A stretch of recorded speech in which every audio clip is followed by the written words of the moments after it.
What's up, everybody? Welcome back to Last Principles. I'm your host, M.A., former member of the ICOC, the International Churches of Christ, baptized on October 8th of 2000, escaped in November of 2013. All right, so last year, I made a video called M.A.'s Dating Misadventures, where I shared with y'all some funny stories of my encouragement dating career and a few failed attempts at steady dating. And since then, I've realized I've left a few stories out. I also realized that had I remembered all the stories, it'd have been a long ass video, you know? So it was probably for the best that this ended up being a two-parter, because, you know, I'm not trying to stress y'all's attention span more than I already do. So yeah, without further ado, here is part 2 of M.A.'s dating misadventures. So let's grab the time stone and travel back to fall of 2001. This is my first semester of my sophomore year at Florida A&M University. I just turned 1 year old as a disciple.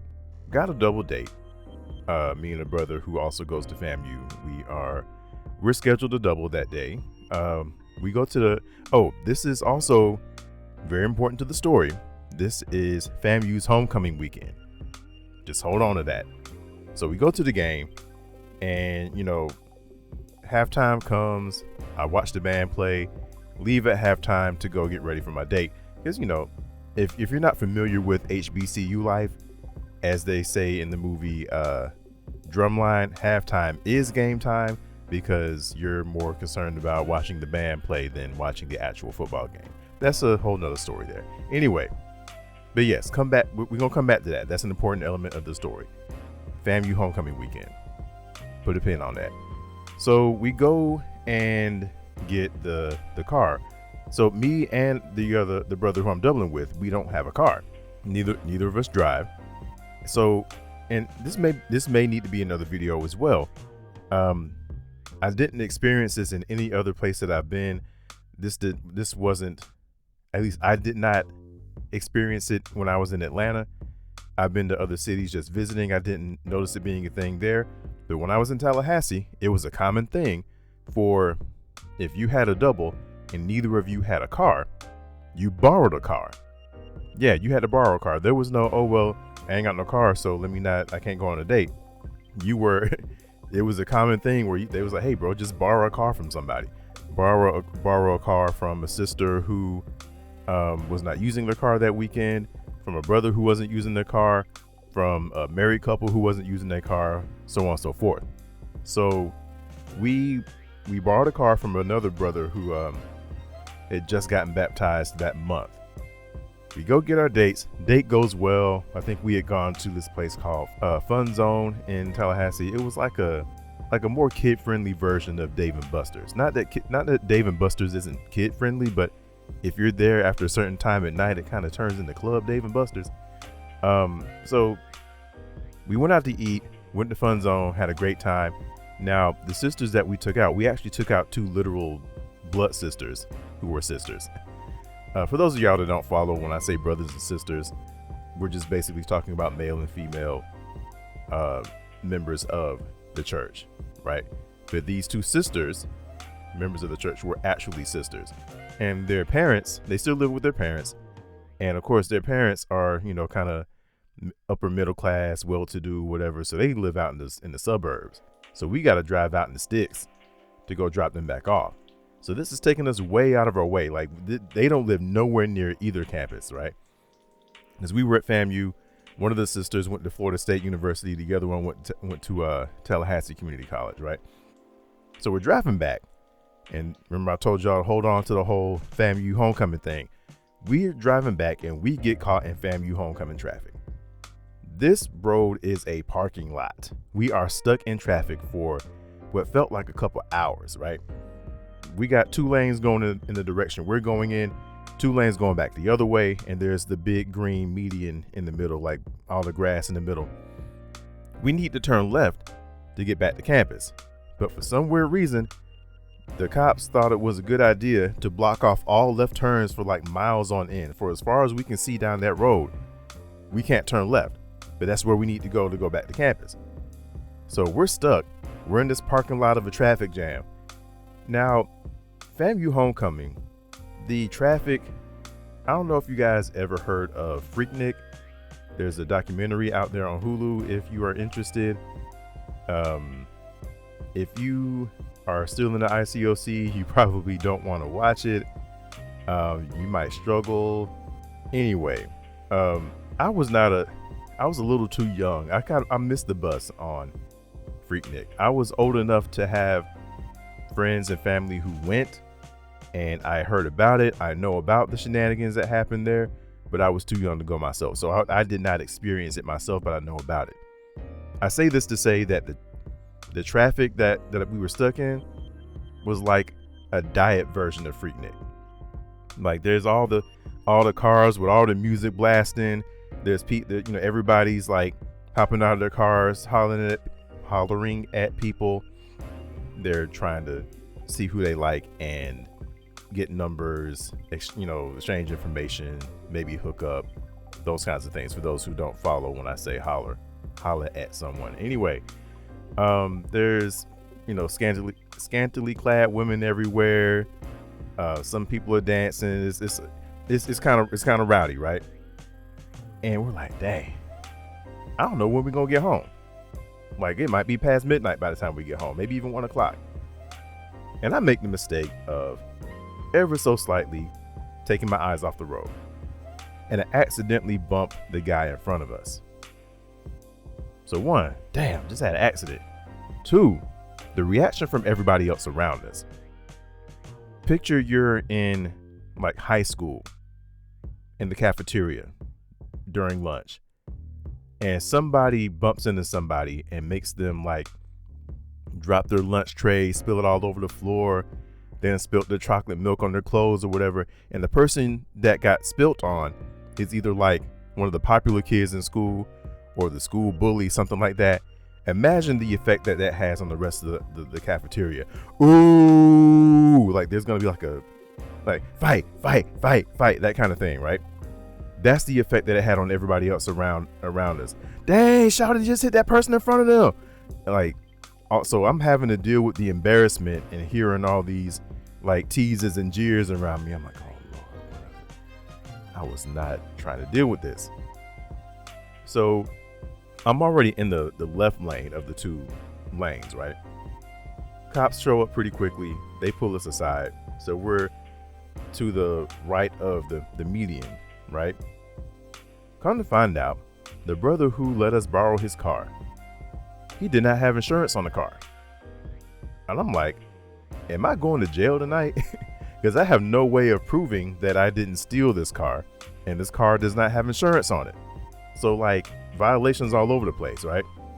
Fortunately, the guy who we hit was this very mild-mannered, unassuming white dude, right? Not to make a race thing out of it, but you could probably imagine he felt out of place as hell being stuck in FAMU homecoming traffic. And that's exactly how he felt, because when the cop asked him what he wanted to do, he was like, man, I just want to go home. He could tell he didn't want to be there. He did not plan on getting stuck in FAMU homecoming traffic. So cops let us go, and the guy who we hit, I mean, there was really no damage to either car. He hightails it across the median and back down the other way, the same way we've been trying to go the whole time. And I'm like, I see him go across, and I'm like, shit. I did the same thing. We went across the median, and we were going back to campus. We were stuck for a while, but it could have been a whole lot worse. Like, us actually hitting him was the best thing that could have happened to us that night. But it was scary because I'm like, I could have also been to jail. My life could have been completely different had that not gone the right way. So yeah, that was a bit of the date itself was fine. Again, the adventure, the thing that happened after was what made it a misadventure. All right, so we're gonna fast forward a little bit to December of that same year. I'm dating at this point. The only other girlfriend I've ever had in my life besides my now wife. So this is we've been dating about 3 weeks now, right? This is the end of the semester. Already had our taking finals earlier that day. And I think this is a Friday, right? Thursday or a Friday, one of the two. We've been trying to sell my books back for pennies on the dollar because, you can't make any money off the books that you bought if they're out of date. And of course, they're out of date by like one version. So version 5.6.2 and the new version is 5.6.3. And it's like, dang, now I can't get no money back. Anyway, that's how my day went that day. So I'm hanging out with one brother who lives on campus with me. We're hanging out in my dorm room, and we get word that there's going to be a bunch of people going to the movies that night. We're going to the dollar movie. We're all going to go see Training Day. I find out that my girlfriend is going, and her best friend is going. Said best friend is the interest of the brother I'm hanging out with that day. And it works out that they're going to come pick us up. And I'm like, cool. I get to spend some extra time with my boo. Because I think we were, when the weekend came, I was supposed to be going back home. So there was not really going to be a date that weekend. So they get there, and to our surprise, they make us sit in the back. Weird, but I'm not tripping too hard, but I was really looking forward to sitting up front with my boo, right? So we get to the movie theater. Gets even weirder. They let us out, and this is one of those 2-door hatchback kind of cars. So they kind of have to let the front seats up and over for us to get out. As soon as they let us out, they jet over to where you buy the tickets from. Like, they're not waiting on us. They just going straight to the door. I'm like, what in the world? So they get their tickets. We get our tickets. And the whole time, they are always at least like 10 yards ahead of us. I'm like, what is going on? I am confused as hell right now.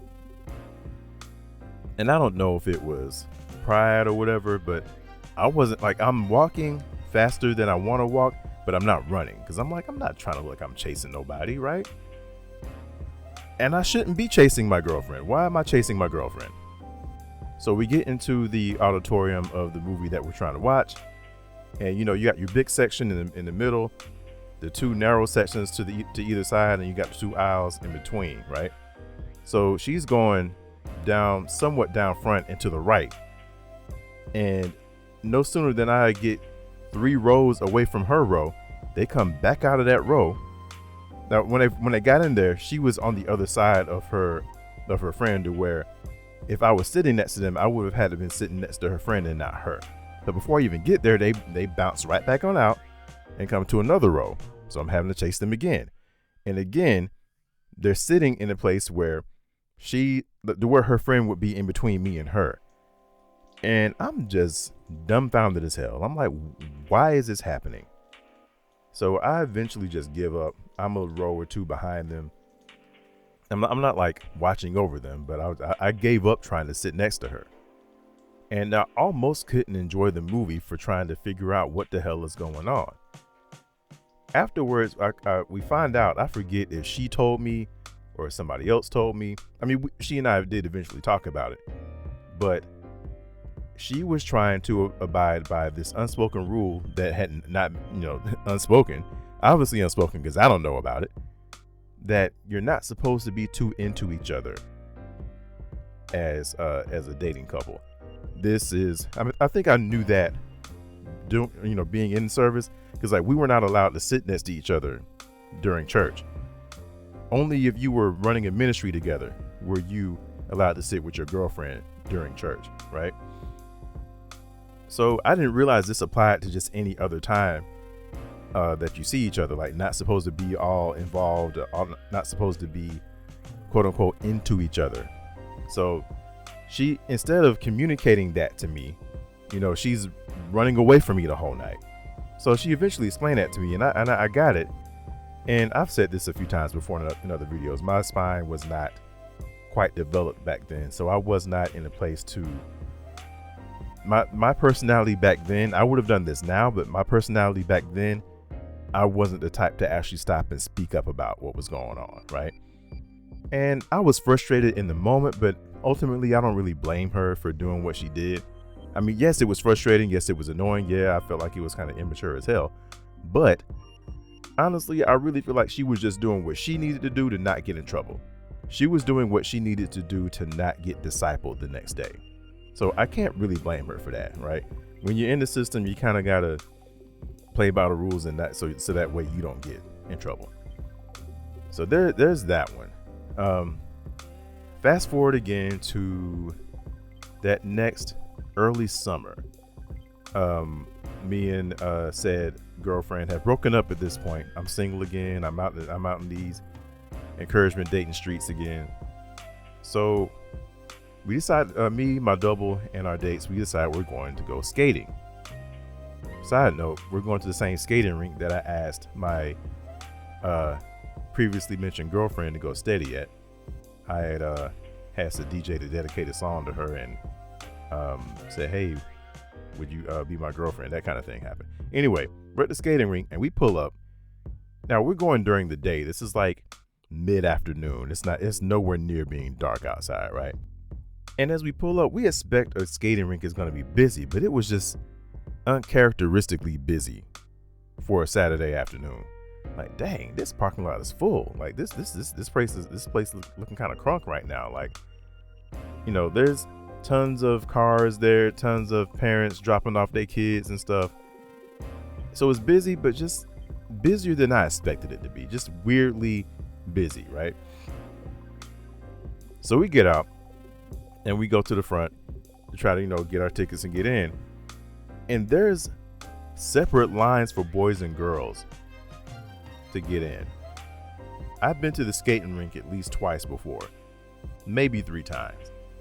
I'm like, why is this line so long? I don't recall ever being in line for so long for a skating rink. And why are we separated boys and girls?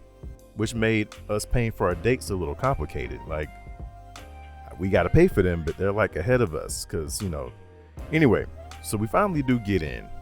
And we get in, we look around, and it hits me. There are people on the skating rink floor, but ain't nobody skating. There's just a big ass crowd in the middle. Like, what's going on? So we eventually, you know, we start asking like the people at the where you would normally get your skates at, like, what's going on? Are they not skating tonight? Long story short, we accidentally rolled up on the 18 and under club. That's really what it was that day. It basically was like a teen club that night. And I'm like, this is weird. Why is there no skating at the skating rink? So I asked them, like, how were we supposed to know that this was happening? And they say, well, you know, just next time, just make sure you call ahead of time. Call ahead of time? Why in the hell am I calling a skating rink ahead of time to make sure that they're skating? I would never have thought to do that. I would never thought I would need to do that. Why am I calling a skating rink ahead of time to make sure they skate tonight? That's just odd to me. Anyway, so that's all of the encouragement dating stories that I have. 2 more, and then you know, we're gonna get out of here. 2 more, and now both of these are steady dating ones, right? So we're gonna fast forward to, I want to say fall of 2007, I think, if I'm remembering properly. Fall-ish to 2007.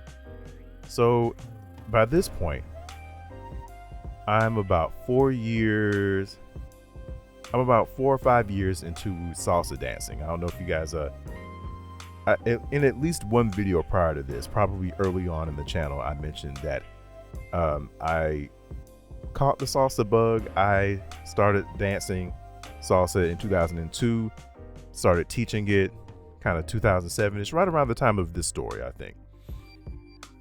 So I had been wanting to join a dance team, not because I really wanted to perform, because I had, you know, I hate being the center of attention. I don't like being on stage. I don't like all eyes on me.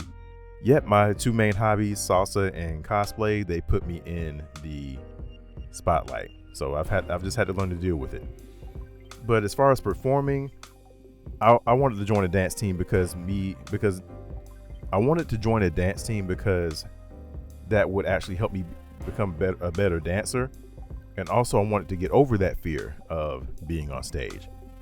But also, I was kind of reluctant to join the dance team at the same time because, one, I wanted to stay away from the drama that is in the salsa scene. Like I kept hearing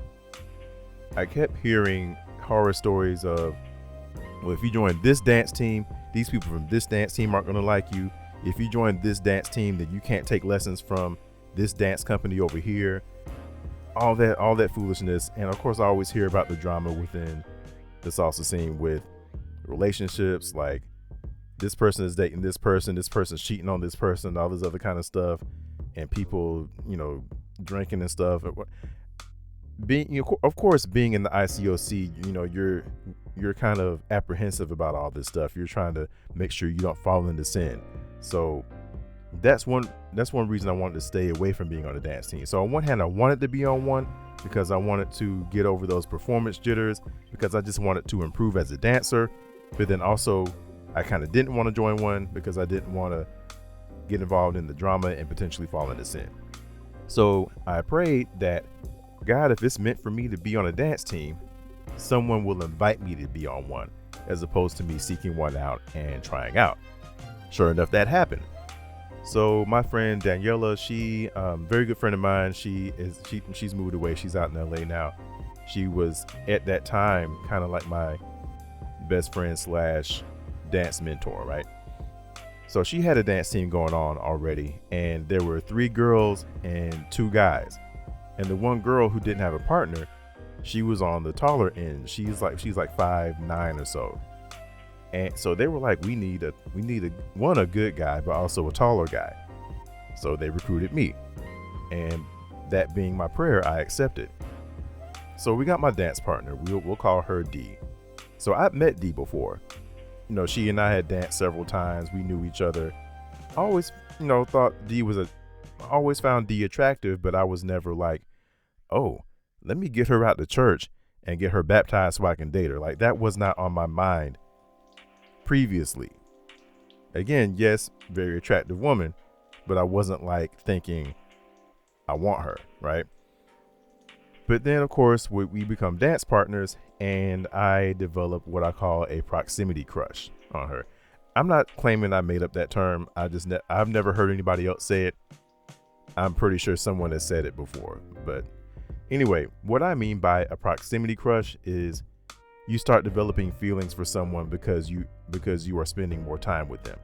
Because of me spending more time with D, because of me being in more proximity to D, I started developing feelings for her. So I feel weird saying claim to be a Christian now that I'm out of the ICOC, but yes, she professed to be a Christian. But of course, being in the ICOC, that ain't good enough. You gotta, indoctrinate them, get them to believe they're not a Christian, and get them baptized. Anyway, so that was my plan. I'm like, I need to get her out to church, and hopefully things will go up from there. And so I do actually get her out to church one day, and I think she starts studying the Bible with the sisters. Now, one day we were all hanging out. Me and the rest of the dance crew were hanging out at Dee's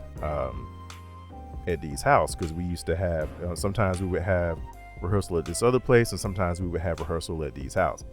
Now she had just invited us all over for dinner on a Sunday night. There's this guy there that I don't know. We'll call him A. So A is there, and right away, I can't put my finger on it, but I'm like, there is something between D and A, and I don't like it. So, long story short, D is interested in A and A is interested in D, but A is an atheist. Funny thing about this situation, on D's refrigerator, there's a magnet that said, "Men are like mascara. They run at the first sign of emotion." I read that out loud. I'm like, dang, D, is it like that? So one day we're having my friend Daniela, she is having her salsa social at the studio that she teaches at. So we're there, and D is taking money at the door, and A is sitting next to her the whole time. They are both looking infatuated with each other. Just neither of them leave. Like, even once D was able to get up and dance, and like switching shifts from working at the door. She's only dancing with A the whole time. I don't think I got to dance with D the entire night. And I'm frustrated. I'm hating hard. I'm like, what does she see in this dude? Dude kind of look like a slightly nerdy version of Ben Affleck. And D is like, she's Latina, but I think she was like a Latina and white. Anyway, so I'm just like, I'm losing ground here. This is not working out for me. And bringing it back to that magnet on her refrigerator, she told me that she likes him, but she declined to. He wanted to make things official. He wanted to like say we're boyfriend and girlfriend. She declined to give them a title because she knew, with her being a Christian and him being an atheist, that shouldn't be that should be a thing for them. So she felt that she could skirt around the situation by never actually giving them a title, by avoiding that, right? And then I said back to her, I had to kind of jab at her a little bit. I was like, so men are the ones who run at the first sign of emotion, huh? And she was like, all right, you got me, touche. Anyway, the ironic thing about this whole situation is that I'm trying to get her out to church so I can get her to become a real, y'all can't see my air quotes here, to get her to become a real Christian so I can date her. She invites A to come to church with us so he can study the Bible, so he can become a real Christian so that she can date him. Ain't that some shit? She's trying to do with him the same thing that I'm trying to do with her. So I'm studying the Bible. She asked me to study the Bible with him. So I'm trying to get him to become a Christian so he can date her. You see this conflict of interest, right? So ultimately, neither of them get baptized. Neither one of us start dating her. She actually found somebody very quickly after that, and they got married very quickly. Like, not even a year passed, like only a couple of months passed. So I actually end up teaching her new boyfriend and then eventually her new fiance salsa lessons so that he can dance with her. So yeah, that was just a really ironic situation. You know, she's married now. They're off. I think they've been doing missions somewhere in some South American or Latin American country. I'm married now. I don't know what A is doing. I haven't seen him in years now. But yeah, it was a very ironic situation. All right, last story. Let's fast forward several years from that. This is like 2011, 2012-ish.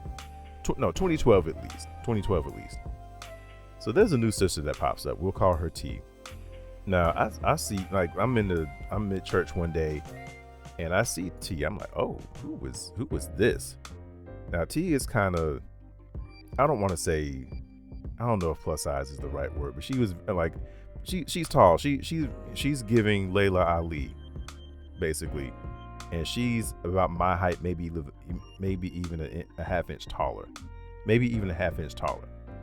I think she was a model as well, but like very striking. I'm like, oh, who is this? I need to get to know her. Anyway, there's a particular brother who had invited her out, and right away I'm like, there's something going on there. I'm feeling her, but I'm also like, I think I see my competition already, right? And at this point, I've kind of earned a reputation. I've kind of gained a reputation of being a very good first date in the kingdom. Like when new sisters come in, I'm one of the brothers that they recruit to take them out on their first encouragement date, right? So luckily, I get to be the one to take her out on the first date, right? So me and her, you know, even before this, me and her have kind of somewhat gotten close. I feel like I'm feeling her, and I kind of feel like she's feeling me too, especially from our phone conversations. But I'm trying to do the right thing and take it slow.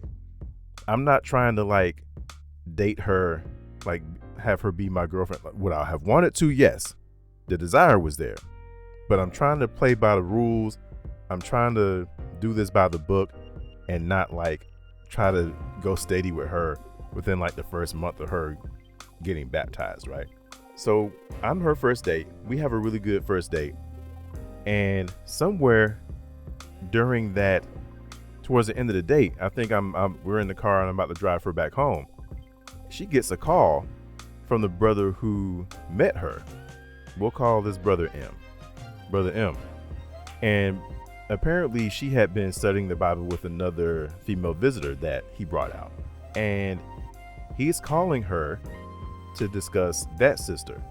And I allow this because I'm like, okay, this is for spiritual purposes. Like I'm good with, I'm okay. But they're talking just a little bit too long, and I'm sitting there like, okay, you intruded on my date, sir. Like, I need y'all to back off, right? I need you to hang that phone up, sir. Let her go. You. At this point, I'm like, you know what you're doing. You know what you're doing. Anyway, she and I had talked about her coming out salsa dancing with me at some point. And things always, for some reason, something would always get in the way of us going. And eventually, so there's one day we were supposed to actually go, and I get a call from her saying, okay, let me back up for a second. And I start to really feel like things could potentially escalate with us. Cause like, we're talking on the phone a lot. And I remember her venting to me about how there, sisters have been telling her to kind of back off of her relationships with brothers, specifically me, and specifically the brother who got her baptized. Like she said, she verbatim says this, like they've been telling her to back off of us. And she was like, I don't want to do that. I miss my Myron. I miss my, and then the other brother, that kind of made my heart jump a little bit to hear her say, I miss my Myron. I'm like, ain't nobody referred to me like that in the ICOC. I'm like, I feel special right now. I'm like, I'm her Myron. Ooh, okay. All right. Anyway, so I'm thinking things could go somewhere, but at the same time, remember, she just got baptized. Don't apply all this pressure, because they're gonna say, oh, well, you're keeping her from focusing on God. You're not focusing on God. You're focusing on the wrong thing. All that kind of stuff. Lo and behold, one day we were supposed to have not really a date, but like she was supposed to come salsa dancing with me. And one day, I think either the day before or the day of, I get a call from her. I forget if it was a voicemail that she left me or if it was a text, but I can tell from her tone that she was sad. Not really sad, but just, I guess, disappointed. And she was like, yeah, I'm not going to be able to go salsa dancing with you. And I'm like, what happened? I never got a reason why, but I got my reason why very quickly. She done started dating the brother who brought her out. And I'm like, dadgummit, I'm realizing I guess I never really had a chance. But I feel like by the time I met her, he was probably already in there. So I'm frustrated. I'm sick. I'm not sick, but I'm just like, my roommate's having to like console me and shit. Like, damn, I lost out. And it was crazy. There's all this, if you're on any kind of social media and you're hearing all the rhetoric around dating or whatever, there's all this talk about height, women not wanting men who are shorter than them. Crazy thing is, like I said, is either my height or maybe a half inch taller. The brother that eventually got her was shorter than me. So that was kind of ironic to me. I'm like, damn, how do I lose out to a brother shorter than me and she taller than both of us? Anyway, fast forward, spoiler alert, both the other brother and me are married, and I don't know I'm not sure what she's doing right now. But yeah, that's another failed attempt at steady dating for me. I'm trying to count all the ones that just didn't happen. I want to say at least 6 legit attempts. No, 6. No. Ooh, no. At least 10 failed steady dating attempts, at least with actual sisters in the ICOC. A handful more of women who I met outside the ICOC, and I was trying to get them converted so I could date them. So at least a handful more of those. But officially, at least 10 failed attempts, right? But yeah, that's it. Hopefully y'all can relate to any of those. Hopefully y'all get a laugh out of some of those. But that is it. Y'all leave me some comments. Let me know if there's anything y'all want me to cover. If you just need a ear to listen to about your experiences, let me know. Hit me up in the comments. Shoot me an email. I'm really just here. Again, I'm not here to bash the ICOC. I'm here to share my experience in hopes that I can. I'm here to share my experience in hopes that if you are also an ex-member, that I'm here to validate you, let you know you're not crazy, let you know that you have every right to feel how you feeling about it, and that's it. Y'all have a good night, and I'll see y'all at the next video. Deuces.